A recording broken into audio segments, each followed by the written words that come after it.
Bangladesh cricket এখন রাজনৈতিক অস্থিরতায় কাঁপছে। বিসিবির শীর্ষ আসনের রদবদল, ফারুক আহমেদ বরখাস্ত, আসছেন আমিনুল ইসলাম বুলবুল।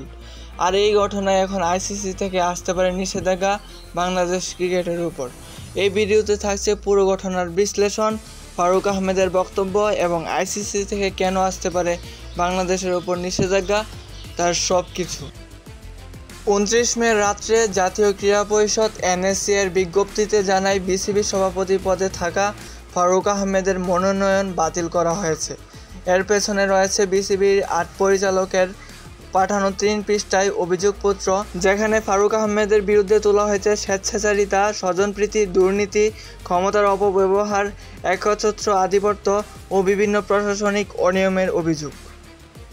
এই অভিযোগের বিরুদ্ধে ফারুক আহমেদ বলেন, আমি অনাচারের শিকার, আমাকে জোরপূর্বক পদচ্যুত করা হয়েছে। আমি অনাচারে ডুবে যাব না, ফাইট করব শেষ মুহূর্ত পর্যন্ত, এবং আমি আইসিসিকে জানিয়েছি এই প্রসঙ্গে।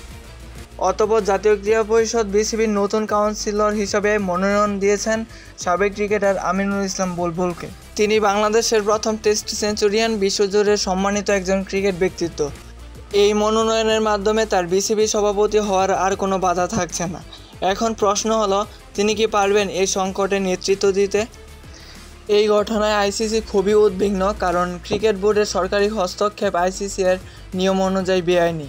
আইসিসির নীতি অনুযায়ী ক্রিকেট প্রেজেন্স কান্ট্রিতে যদি সরকারি হস্তক্ষেপে ক্রিকেট বোর্ডকে কোনো কিছু করা হয় জোরপূর্বকভাবে এবং সেটি যদি প্রমাণিত হয়, তাহলে আইসিসি সেই ক্রিকেট বোর্ডকে সাসপেন্ড করবে।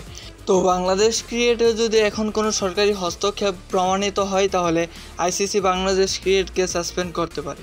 এই ধরনের ঘটনা আগেও ঘটেছে 2019 সালে জিম্বাবুয়ে এবং 2023 সালে শ্রীলঙ্কায়। তখন আইসিসি সরকারি নিষেধাজ্ঞা দেয় এবং দেশের ক্রিকেটের কার্যক্রম স্থগিত করা হয়। বাংলাদেশের ক্ষেত্রেও যদি এই হস্তক্ষেপ আইসিসি যাচাই করে নিশ্চিত হয়, তাহলে বাংলাদেশ দলের আন্তর্জাতিক টুর্নামেন্টে অংশ নেওয়া বন্ধ হতে পারে, বিপিএল ও ঘরোয়া লিগগুলোর স্বীকৃতি বাতিল হতে পারে এবং ক্রিকেটাররা আইসিসির র্যাঙ্কিং থেকে বাদ পড়তে পারেন। এমনকি বাংলাদেশ ক্রিকেটের অর্থনীতি ভয়ানক ক্ষতির মুখে পড়বে, স্পন্সরশিপ, সম্প্রচার, টিকিট বিক্রি সব কিছুর উপর প্রভাব পড়বে। ফারুক আহমেদ বলেছেন, তিনি আইসিসিকে লিখিতভাবে বিষয়টি জানিয়েছেন, অর্থাৎ তিনি বিষয়টি আন্তর্জাতিক পর্যায়ে নিয়ে গেছেন। এতে করে আইসিসি যদি বিষয়টিকে রাজনৈতিক হস্তক্ষেপ হিসাবে ধরে নেয়, তাহলে সত্যিকারের নিষেধাজ্ঞা অদূর ভবিষ্যতে আসতেই পারে। তো আপনার কি মনে হয়, ফারুক আহমেদের অপসারণ কি ন্যায্য ছিল? বুলবুল কি পারবেন এই রাজনৈতিক অস্থিরতার মধ্যে দায়িত্ব সামলাতে? আইসিসি কি নিষেধাজ্ঞা দিবে? আপনার কি মনে হয় বাংলাদেশ ক্রিকেটের ভবিষ্যৎ এখন কোন জায়গায়? জানিয়ে দেবেন কমেন্ট বক্সে।